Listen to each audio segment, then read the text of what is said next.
Nchi yetu nchi yetu, nchi yetu, nchi yetu.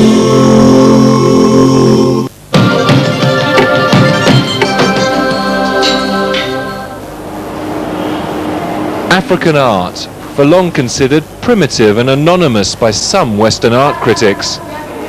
But these days things are changing. African artists are gaining more acclaim, with their works increasingly in demand by international collectors. Senegal's capital city of Dakar has a long history as an artistic safe haven on the continent. That's partly because of government support dating back to the country's independence. Senegal's Minister for Culture, Abdoulaye Elimane Kane, has ambitious hopes for the country's artistic future. With government-sponsored art programs and exhibitions, he hopes to establish Senegal as an internationally respected artistic centre.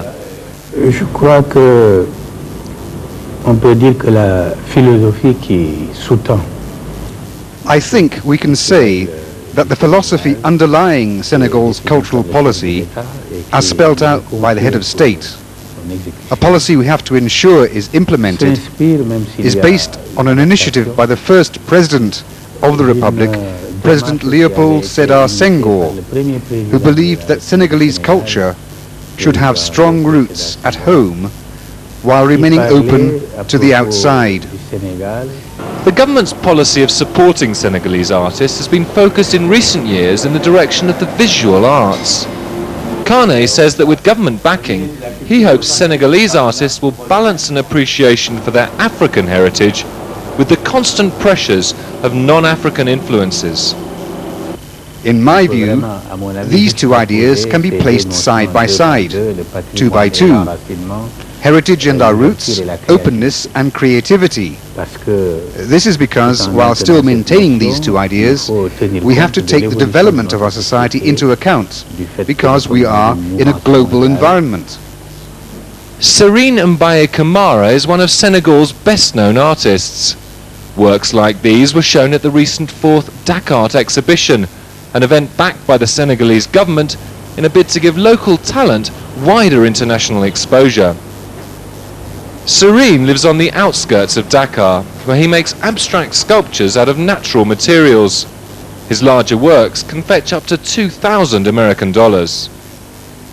Serine feels that the art community in Senegal has changed greatly since independence, rejecting the Western assumptions of old for a more African way of creating things.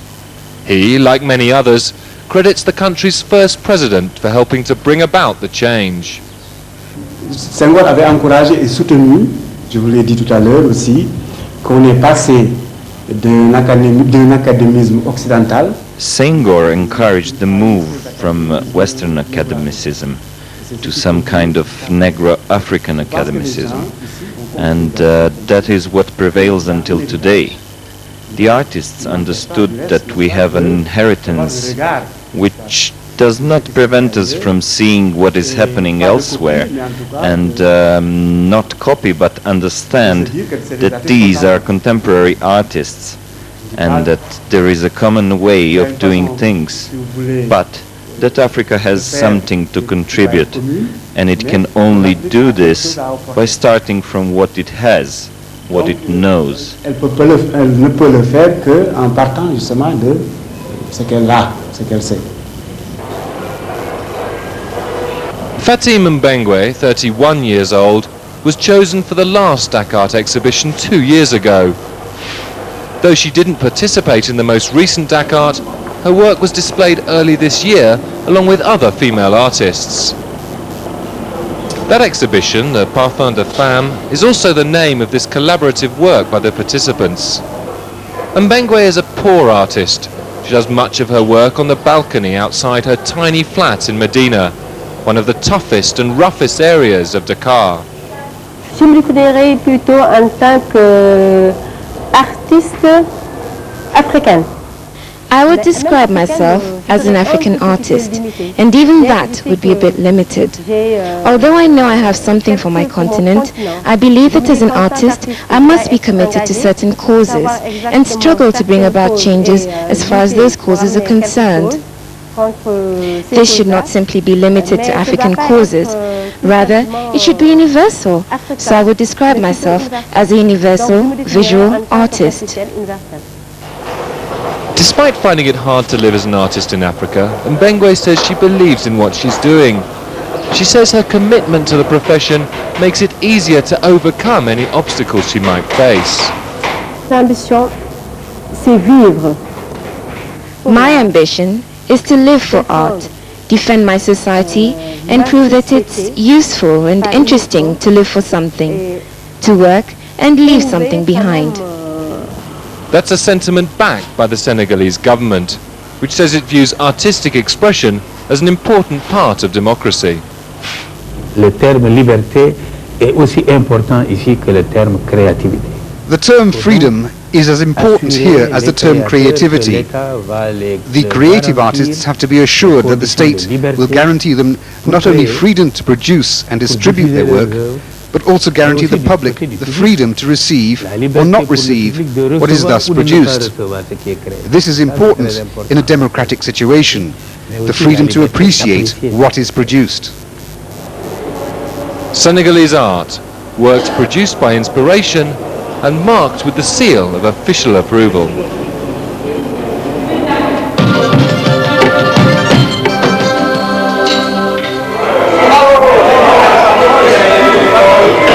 Working out at a gym in the Kenyan capital, Nairobi.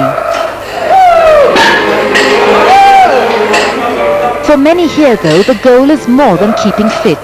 They're out to change the way they look, using heavy weights to sculpt every muscle in their bodies. Bodybuilding is relatively new to Kenya, but here increasing numbers are taking up the sport.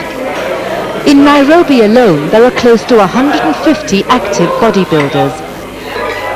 Men who spend almost all their time pumping iron to create a physique that will allow them to take part in competition.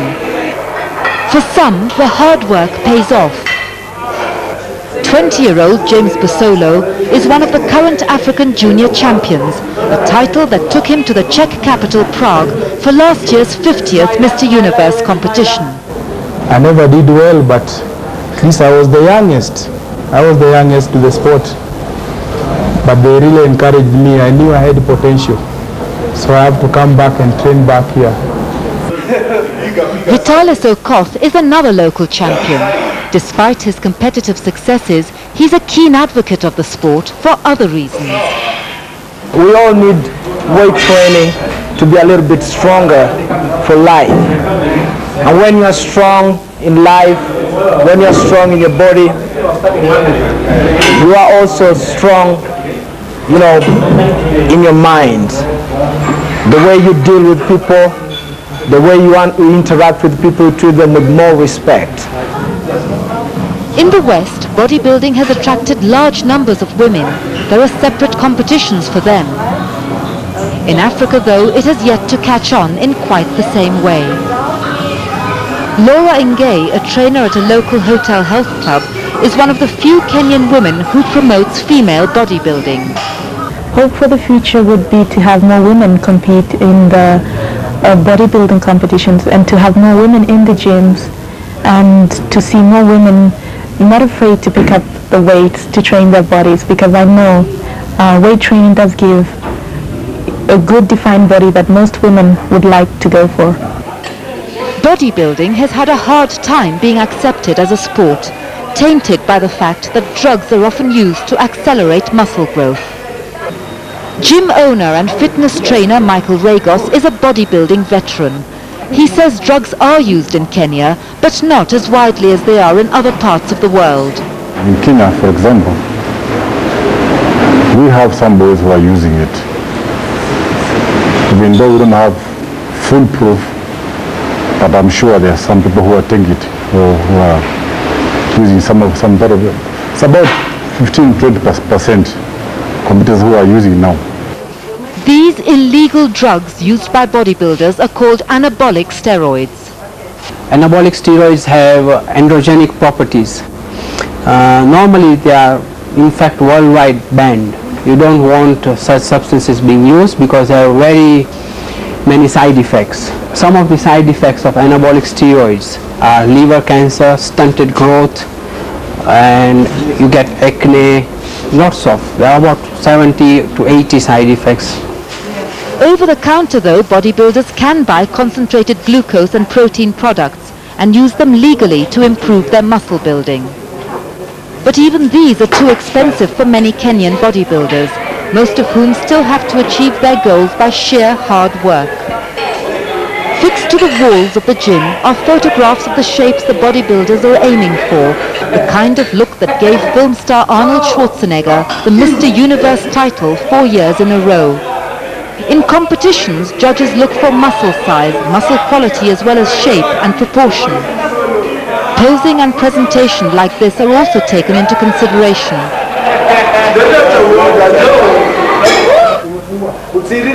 For Kenya's small but growing band of bodybuilders, there's new hope for competition. A national federation has recently been set up and is selecting teams to represent the country at international level. I would like to put a mark in the world scene so that Africans are not just looked just like runners and footballers. They are also looked as good musclemen, good bodybuilders, and together take the philosophy that we have achieved in Africa of bodybuilding to the rest of the world. With bodybuilding now accepted as an Olympic sport, the Kenyan big boys have much to look forward to as they work out towards what they hope will be a better and bigger future.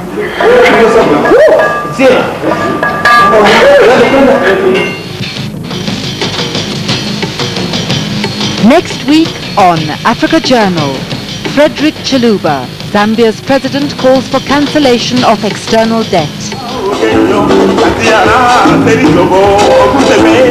Sakolo, the Ivorian band with the sounds of success. The continent in focus, next week on Africa Journal. Inchi yetu, inchi yetu, inchi yetu.